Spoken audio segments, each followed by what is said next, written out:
যদি আওয়ামী লীগকে অপবাদ দিয়ে মিথ্যা মামলা দিছে, তাহলে আজকেও যদি মিথ্যা মামলা দাও, তা আওয়ামী লীগের দোষটা কোথায় আমাকে বলুন? আওয়ামী লীগ কি করছে? চাঁদাবাজি করছে। আজকেও যদি চাঁদাবাজি করি, তা আওয়ামী লীগের দোষটা কোথায়? আওয়ামী লীগ জুলুম করছে, অত্যাচার করছে, আজকেও যদি জুলুম অত্যাচার করি, তা আওয়ামী লীগের দোষটা কোথায়?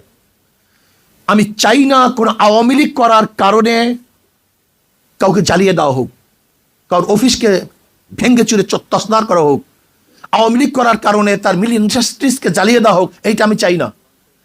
আমি চাই যে অন্যায় করছে তার বিচার হোক, কিন্তু যে অন্যায় করে না, সে যে দলের হোক না কেন, সে আমার শত্রু হোক না কেন, তার বিচার করা যাবে না, তার উপর জুলুম করা যাবে না।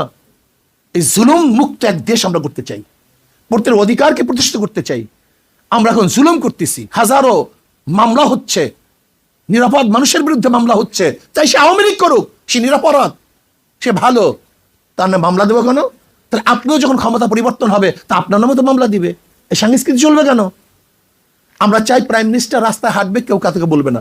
বিশ্বাস করেন, যখন সেফটি আইন করছে শেখ পরিবারের জন্য, তখন আমি বলছি এদেশের জনগণ অসেফটি, তারা নিরাপদ না।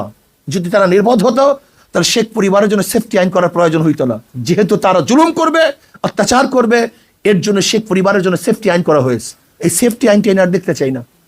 আমরা চাই না কোনো মন্ত্রী যাবে, কোনো প্রাইম মিনিস্টার যাবে, তাদের জন্য রাস্তা এক সেকেন্ডের জন্য বন্ধ দেখতে চাই না। স্পেশালি একজন সাধারণ জনগণ যেইভাবে বরাদ্দ পাবে, সরকারি কর্মচারীরা তার চেয়ে কোনো বেশি বরাদ্দ পেতে পারবেন না।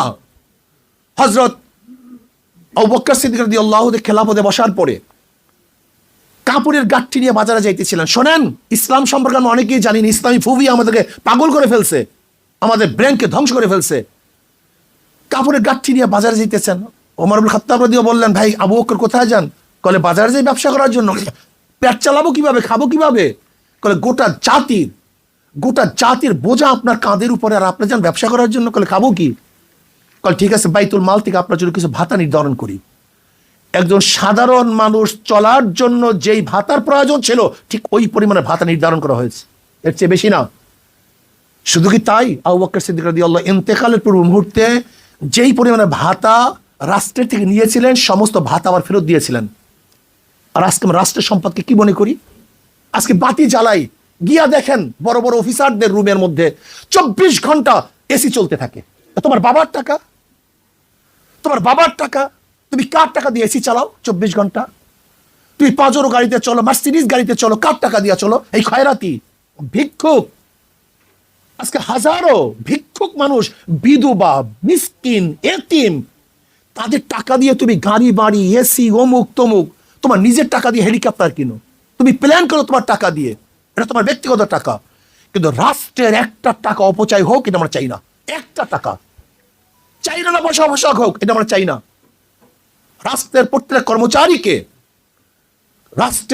কর্মচারীকে দেশের অবস্থার আলোকে বাজেট করতে হবে দেশের আলোকে।